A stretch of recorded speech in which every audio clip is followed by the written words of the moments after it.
Bref, il y a vraiment un mépris social et une espèce de condescendance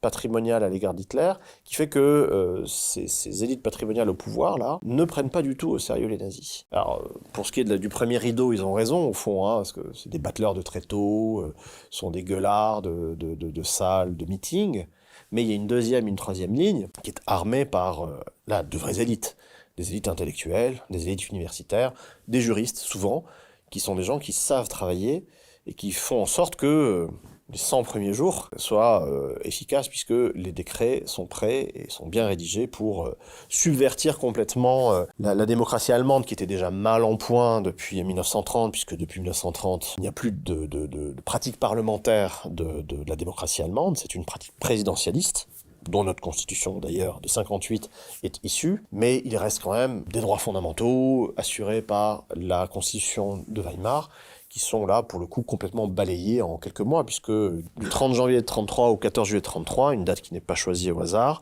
il n'y a plus de droits fondamentaux, ils ont été suspendus par l'ordonnance du 28 février 33, il n'y a plus de syndicats, il n'y a plus de partis politiques, il n'y a plus de liberté d'expression, il n'y a plus de liberté de réunion, de correspondance, enfin bref, l'intégrité de la personne n'est plus assurée, tout a été subverti bellement par des juristes nazis, de la même manière que, auparavant, une élite bourgeoise, depuis 1930, avait retourné la constitution de Weimar comme un gant sur le pivot de cet article 48 alinéa 2 qui permettait au président du Reich de prendre par ordonnance des textes qui avaient force de loi. C'est-à-dire cette espèce de monstruosité juridique, cette chimère, qui est un décret-loi. Quelque chose faisant